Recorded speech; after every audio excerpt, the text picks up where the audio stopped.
ഞാൻ doctor Shaji K Thomas, Kottayam KIMS ആശുപത്രിയിലെ paediatrics വിഭാഗം മേധാവിയായിട്ട് ജോലി ചെയ്യുന്നു. ഇന്ന് എനിക്ക് നിങ്ങളോട് സംസാരിക്കുവാനുള്ളത് കുട്ടികളിൽ കാണുന്ന ആസ്മ എന്ന അസുഖത്തെ പറ്റിയാണ്. ഇന്ന് കുട്ടികളുടെ കാഷ്വാലിറ്റിയിൽ അഥവാ അത്യാഹിത വിഭാഗത്തിൽ ഏറ്റവും കൂടുതൽ കുട്ടികൾ എത്തിപ്പെടുന്നത് ഈ അസുഖം മൂലമാണ്.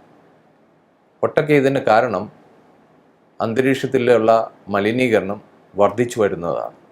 എന്താണ് ആസ്മ? ആസ്മ എന്നാൽ അതിൻ്റെ നിർവചനം വളരെ നേർത്ത ശ്വാസപാതകളിൽ, ലങ്സിനോട് ചേർന്നിട്ടുള്ള ചെറിയ ശ്വാസക്കൊഴലുകളിൽ അതായത് പാതകളിൽ ഉണ്ടാകുന്ന നീർക്കോൾ അഥവാ ക്രോണിക് ഇൻഫ്ലമേഷൻ.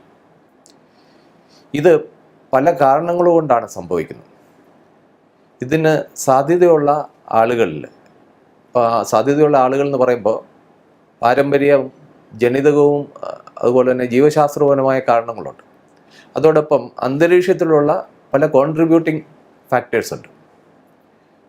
ഉദാഹരണം പറഞ്ഞാൽ അന്തരീക്ഷത്തിലുള്ള പൊടിപടലങ്ങൾ, ഡസ്റ്റ്, അതുപോലെ സ്മോക്ക്, അതുപോലെ ഏറ്റവും പ്രധാനപ്പെട്ട ഒരു ട്രിഗർ വൈറൽ ഇൻഫെക്ഷൻസ് ആണ്. വൈറൽ ഇൻഫെക്ഷൻസ്, അതുപോലെ പൂപ്പൽ, അന്തരീക്ഷത്തിൽ പൂപ്പൽ ബാധ ഉണ്ടെങ്കിൽ, അപ്പം അതുപോലെ ഹ്യൂമിഡിറ്റി, ഈർപ്പം കൂടുതലുള്ള അന്തരീക്ഷം, ഇങ്ങനെയുള്ള പല കാരണങ്ങൾ കൊണ്ട് അതിന് സാധ്യതയുള്ള ആളുകളിൽ ജനറ്റിക് ആയിട്ടുള്ളൊരു പ്രിഡിസ്പൊസിഷനുള്ള ഒരാളിൽ ഈ നേർത്ത ശ്വാസക്കൊള്ളുകളിൽ നീർക്കോളുണ്ടാകും.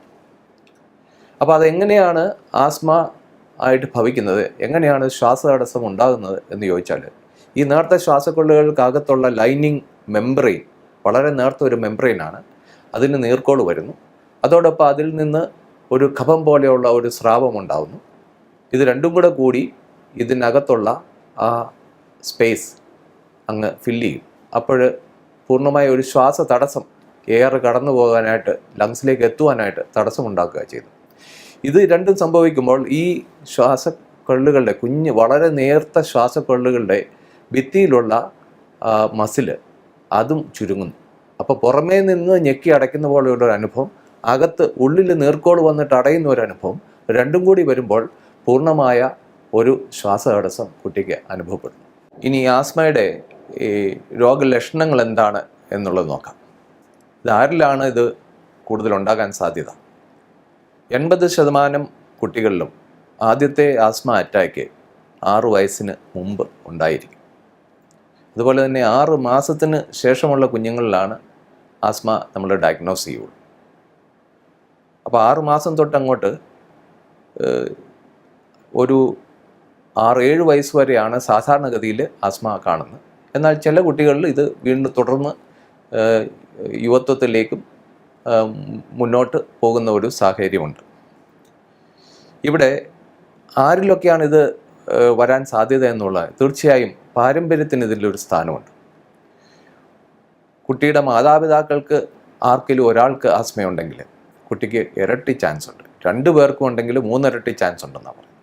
അല്ലെങ്കിൽ ഒരു പിതാവിനോ മാതാവിനോ ഒരാൾക്ക് ആസ്മയുണ്ടാവുകയും അതുപോലെ സഹോദരങ്ങളിൽ ഒരാൾക്ക് ആസ്മയുണ്ടെങ്കിലും കൂടുതൽ സാധ്യതയുണ്ട്. എന്താണ് ആസ്മയുടെ ലക്ഷണങ്ങൾ? സാധാരണഗതിയിൽ നമ്മുടെ മനസ്സിൽ ഓടി വരിക ശ്വാസം മുട്ടി കഷ്ടപ്പെടുന്ന, ക്ലേശിക്കുന്ന ഒരു കുട്ടിയുടെ മുഖമാണ്. ഇതുകൂടാതെ ആസ്മയുടെ തുടക്കത്തിൽ അകാരണമായ ഒരു ചുമയാണ് പലപ്പോഴും കാണുന്നത്. ഈ ചുമ പലപ്പോഴും അതിനൊരു കാരണം പറയാൻ പറ്റുകയില്ല. ഈ ചുമ അധികരിക്കുന്നത് രാത്രിയിലായിരിക്കും. പലപ്പോഴും ചെറിയ തണുപ്പടിക്കുകയോ അല്ലെങ്കിൽ കൂടുതൽ ദീർഘമായി ശ്വാസം എടുക്കുന്ന സാഹചര്യങ്ങൾ, ഉദാഹരണം പറഞ്ഞാൽ ചെറുതായിട്ട് ഓടിക്കളിക്കുമ്പോൾ, കിതയ്ക്കുമ്പോൾ ചുമയുണ്ടാവും. അതുപോലെ തന്നെ കരയുമ്പോൾ, ചിരിക്കുമ്പോൾ, അതുപോലെ പാട്ട് പാടുമ്പോൾ, ഇങ്ങനെയൊക്കെ ദീർഘമായ ശ്വാസം എടുക്കുന്ന സന്ദർഭത്തിൽ ആ എയർവേ റിയാക്ടിവിറ്റി കൊണ്ട് കൂടുതലായിട്ട് ചുമയുണ്ടാകാൻ സാധ്യതയുണ്ട്. അത് ചില കുട്ടികൾക്കാണെങ്കിൽ നെഞ്ചിലൊരു ടൈറ്റ്നസ് അല്ലെങ്കിൽ ഒരു ഇടുക്കം പോലെയാണ് അനുഭവപ്പെടുന്നത്. വേറെ ചില കുഞ്ഞുങ്ങളാണെങ്കിൽ നെഞ്ചിൽ വേദന എന്നാണ് പറയുക. ഇതൊന്നുമല്ലാതെ വളരെ പ്രകടമല്ലാത്ത ലക്ഷണങ്ങളും ചിലപ്പോൾ ആസ്മയുടെ തുടക്കമാവാം. കുട്ടികൾ അവരുടെ സഹപ്രായക്കാരോട് ഒപ്പം കളിക്കുവാൻ സാധിക്കാതെ പെട്ടെന്ന് ക്ഷീണിച്ച് അവശനായി കയറിയിരിക്കുക, ഇതൊക്കെയും ചിലപ്പോൾ ഉള്ളിൽ അറിയപ്പെടാതെ പോകുന്ന ശ്വാസതടസ്സത്തിൻ്റെ ലക്ഷണങ്ങളാവാം. ഇപ്രകാരം ഉള്ള ലക്ഷണങ്ങളാണ് പലപ്പോഴും കുട്ടികളിൽ ആസ്മ ഉണ്ടാകുമ്പോൾ സംഭവിക്കുക. ആസ്മ എങ്ങനെയാണ് ഡയഗ്നോസ് ചെയ്യുന്നത്? വിശദമായ ഒരു ഹിസ്റ്ററി എടുക്കുകയും പ്രോപ്പറായിട്ടുള്ള ഒരു ക്ലിനിക്കൽ എക്സാമിനേഷൻ നടത്തുകയും ചെയ്താൽ ആസ്മ ഡയഗ്നോസ് ചെയ്യാൻ സാധിക്കും. മറ്റ് ലാബറട്ടറി പരിശോധനകളുടെയോ അല്ലെങ്കിൽ എക്സ്റേയുടെയോ മറ്റ് സങ്കേതങ്ങളുടെയൊക്കെ ആവശ്യം തെല്ലുമേ കുറവാണ്. എന്നാൽ മറ്റ് പൾമണറി ഫങ്ഷൻ ടെസ്റ്റ് അതുപോലെയുള്ള ടെസ്റ്റുകൾ കൊണ്ട് നമുക്ക് ഈ ആസ്മയുടെ ഡയഗ്നോസിനെ സഹായിക്കുന്ന ചില ഇൻഫറൻസസ് നമുക്ക് എടുക്കാൻ സാധിക്കും. ആസ്മ എങ്ങനെയാണ് ചികിത്സിക്കുക? ആസ്മയുടെ ചികിത്സയിൽ അത് പലപ്പോഴും ആസ്മയുടെ സ്വഭാവം അനുസരിച്ചാണ് ചികിത്സ. ഇപ്പോൾ 2 തരത്തിലുള്ള ആസ്മയുണ്ട്. ഒന്ന് ഇൻ്റർമീഡിയൻ്റ് ആസ്മയുണ്ട്, അതുപോലെ തന്നെ പെർസിസ്റ്റൻ്റ് ആസ്മയുണ്ട്, നീണ്ടു നിൽക്കുന്ന ആസ്മയുണ്ട്. അതനുസരിച്ച് ആ ചികിത്സയിലും വ്യതിയാനമുണ്ട്. ചികിത്സ 2 തരത്തിലാണ്. ഒന്ന് മരുന്നുകൾ കൊണ്ടുള്ള ചികിത്സ, 2 അവരുടെ വീട്ടിലെ സാഹചര്യങ്ങൾ ക്രമപ്പെടുത്തുന്ന വഴി പിന്നീട് ആസ്മ ഉണ്ടാവാതെ ഇരിക്കാനുള്ള മുൻകരുതലുകൾ. ഈ 2 രീതിയിലാണ് ആസ്മ ചികിത്സിക്കുക. മരുന്നുകളെന്ന് പറയുമ്പോൾ കഴിക്കുന്ന മരുന്നുകളുണ്ട്, ഇൻഹേലർ മെഡിസിൻസ് ഉണ്ട്. കുറച്ചുകൂടെ ബ്രോഡായിട്ട് പറയുകയാണെങ്കിൽ controller medicines and reliever medicines. കുട്ടിക്ക് ശ്വാസം മുട്ടൽ വന്നു കഴിഞ്ഞാൽ അത് കുറയുന്നതിന് വേണ്ടി കൊടുക്കുന്ന മരുന്നുകളെയാണ് റിലീവർ ഡ്രഗ്സ് എന്ന് പറയുന്നത്. കൺട്രോളർ മെഡിസിൻസ് എന്ന് പറയുന്നത് ഈ അസുഖം വീണ്ടും വരാതിരിക്കാനും ഈ എപ്പോഴും ആസ്മ തുടർക്കഥയാവുന്നത് തടയുന്നതിന് വേണ്ടിയുള്ള മരുന്നുകളാണ് കൺട്രോളർ മെഡിസിൻ. ഇതിൽ ഇൻഹേലർ മെഡിസിൻസിന് പല ആളുകൾക്കും തെറ്റിദ്ധാരണയുണ്ട്. എന്നാൽ ഇൻഹേലർ മെഡിസിൻസ് ആണ് ഏറ്റവും ഫലപ്രദം. കാരണം ശരീരത്തിലേക്ക് ചെല്ലുന്ന മരുന്നിൻ്റെ അളവ് കുറവും നേരിട്ട് അതിൻ്റെ എത്തേണ്ട സ്ഥലത്ത്, അതായത് ലങ്സിൽ കുഴലുകളിലും പാതകളിലും നേരിട്ടെത്തുന്നതുകൊണ്ട് അതിൻ്റെ പ്രയോജനം വളരെ കൂടുതലുമാണ്. ഈ ഇൻഹേലറിനെ പറ്റിയുള്ള തെറ്റിദ്ധാരണകൾ സമൂഹത്തിൽ നിന്ന് മാറേണ്ടതുണ്ട്. കാരണം ശരിയായ രീതിയിൽ ഇൻഹേലർ ഉപയോഗിച്ചാൽ ഏറെക്കുറെ ആസ്മ മാറിക്കിട്ടുന്ന പോലെയുള്ള സുഖം കുട്ടിക്ക് ലഭ്യമാവും. ആസ്മ മൂലം ക്രമേണ ഉണ്ടാകാവുന്ന എയർവേ റീമോഡലിംഗ്, അതായത് എപ്പോഴും ആസ്മ വരുന്ന ഒരു കുട്ടിക്ക് അവരുടെ ശ്വാസകോശത്തിലും അതുപോലെ തന്നെ അതിലേക്കുള്ള പാതകളിലും നീണ്ടു നിൽക്കുന്ന മാറ്റങ്ങളുണ്ടാകും. അത് തടയാനും ഇൻഹേലർ മെഡിസിൻസിന് സാധിക്കും.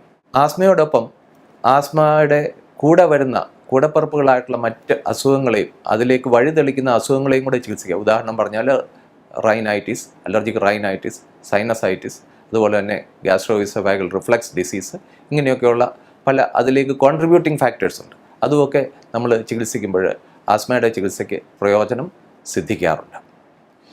ഇതോടൊപ്പം ആസ്മ പിന്നീട് വരാതിരിക്കാനുള്ള പല മുൻകരുതലുകൾ നമ്മൾ എടുക്കേണ്ടതുണ്ട്. ആസ്മയുടെ കാരണങ്ങൾ പറയുമ്പോഴത്തേക്കിന് ഏറ്റവും കൂടുതലായിട്ടുള്ളത് ഞാൻ മുമ്പേ പറഞ്ഞ പോലെ തന്നെ വൈറൽ ഇൻഫെക്ഷൻസ് ആണ്. അപ്പോൾ എപ്പോഴും ജലദോഷമൊക്കെ വരാതിരിക്കത്തക്കൊണ്ട് കുട്ടിയെ വളരെ ശ്രദ്ധയോടെ പരിചരണം ചെയ്യണം. ജലദോഷമൊക്കെ വന്നു കഴിഞ്ഞാൽ തുടക്കത്തിൽ ചികിത്സിക്കണം. രണ്ടാമത്തെ കാര്യം, വീട്ടിലുള്ള ഹൗസ് ഡസ്റ്റ് ഇത് കുറയ്ക്കുന്നതിന് വീടെപ്പോഴും വളരെ തുടച്ച് വൃത്തിയാക്കണം. പൊടിപടലങ്ങൾ വരാതെ വിൻഡോസൊക്കെ ജനലുകളൊക്കെ അടച്ചിടണം. അതുപോലെ തന്നെ കർട്ടൻസ് വളരെ ലൈറ്റായിട്ടുള്ള കർട്ടൻസ് ഉപയോഗിക്കുക. ഹെവി ആയിട്ടുള്ള കർട്ടൻസ്, ഹെവി ആയിട്ടുള്ള അപ്പോൾസ്ട്രി ക്ലോത്ത്, ഇതൊക്കെ ഡസ്റ്റിനെ ആഗിരണം ചെയ്യുന്നതാണ്. അങ്ങനത്തെ ഒക്കെ ഒഴിവാക്കുക. ആഴ്ചയിൽ ഒരിക്കൽ ഈ കർട്ടനുകൾ, ബെഡ് ക്ലോത്ത്സ് അതൊക്കെ വൃത്തിയാക്കുക. അത് നന്നായിട്ട് ഡിറ്റർജൻറ്റ് ഉപയോഗിച്ച് കഴുകിയെടുക്കുകയോ ചൂടുവെള്ളത്തിൽ കഴുകിയെടുക്കുകയോ ചെയ്തു കഴിഞ്ഞാൽ ഈ ഹൗസ് ഡസ്റ്റിലുള്ള വളരെ സൂക്ഷ്മമായ ആസ്മ ഉണ്ടാക്കുന്ന ഹൗസ് ഡസ്റ്റ് മൈറ്റ് എന്ന് പറയുന്ന ആ ജീവികളെ നശിപ്പിക്കാൻ സാധിക്കും, സൂക്ഷ്മജീവികളെ നശിപ്പിക്കാൻ സാധിക്കും. അതുപോലെ തന്നെ വീടിനുള്ളിൽ സ്മോക്ക് ചെയ്യാതിരിക്കുക. ടുബാക്കോ സ്മോക്ക് ഒരു പ്രധാനപ്പെട്ട ആസ്മയുടെ ഒരു ട്രിഗറാണ്. അപ്പോൾ അത് വീടിനുള്ളിൽ ആരും സ്മോക്ക് ചെയ്യരുത്. അതുപോലെ മണ്ണെണ്ണ സ്റ്റവ്, വിറകടുപ്പ്, അതുപോലെ തന്നെ ഇപ്പോൾ അന്തരീക്ഷത്തിൽ വളരെ പൊല്യൂഷനുള്ള സ്ഥലങ്ങളാണെങ്കിൽ അവിടെ നിന്ന് മാറി താമസിക്കുക. ഇങ്ങനെയൊക്കെ അന്തരീക്ഷത്തിലെ മലിനീകരണം കുറയ്ക്കുന്നതുകൊണ്ട്, സ്മോക്ക് കുറയ്ക്കുന്നതുകൊണ്ടും ആസ്മ തടയാനായിട്ട് സാധിക്കും. അതുപോലെ തന്നെ വീടിനുള്ളിൽ രോമം കൊഴിയുന്ന, അതുപോലെ തൂവലുള്ള വളർത്തു മൃഗങ്ങളെയും പക്ഷികളെയും വീടിനുള്ളിൽ വളർത്തരുത്. ഇവയുടെ ദേഹത്തിൽ നിന്ന് പൊഴിയുന്ന രോമവും അതിനോട് ചേർന്നുള്ള ത്വക്കിലെ ചെറിയ കണങ്ങളും ആനിമൽ ഡാൻഡ്രർ എന്നാണ് പറയുന്നത്. ആസ്മ വളരെയധികം അധികരിക്കാൻ ഇടയാക്കുന്ന സംഗതികളാണ്. അതുപോലെ വീടിനുള്ളിൽ പാറ്റ, എലി ഇങ്ങനെയുള്ള ക്ഷുദ്രജീവികൾ ഇവയുടെ സാന്നിധ്യവും ആസ്മയിലേക്ക് വഴിതെളിക്കാറുണ്ട്.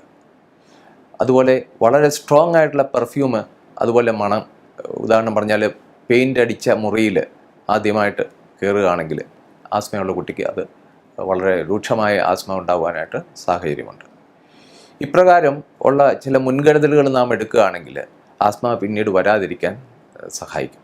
അതോടൊപ്പം ആസ്മയുള്ള ഒരു കുട്ടിയുടെ രക്ഷിതാക്കൾ കൃത്യമായ ആസ്മയെപ്പറ്റിയുള്ള ഒരു വിവരം അല്ലെ അതിനെപ്പറ്റിയുള്ള ഒരു അറിവ് അവർക്ക് വേണ്ടതാണ്. ആസ്മ എന്ന് പറയുന്നത് ചികിത്സിച്ച് മാറ്റാവുന്നതും വളരെ നിയന്ത്രണ വിധേയമായ ഒരു അസുഖമാണ്. അതിൻ്റെ തുടക്കത്തിൽ തന്നെ വേണ്ട തരം ഇൻഹേലേഴ്സ് ഒക്കെ ഉപയോഗിക്കുകയും അതുപോലെ ഡോക്ടറെ കണ്ട് ഡോക്ടറുടെ നിർദ്ദേശാനുസരണം നടപടികൾ എടുക്കുകയും ചെയ്തു കഴിഞ്ഞാൽ ആസ്മ കുട്ടികളിലൊരു പ്രശ്നമേ അല്ല. അതുമൂലമുള്ള അവരുടെ ക്ലാസ് നഷ്ടങ്ങളും അതുപോലെ തന്നെ ശാരീരിക ക്ലേശങ്ങളും ഒക്കെ ഒഴിവാക്കുവാൻ നമുക്ക് സാധിക്കും.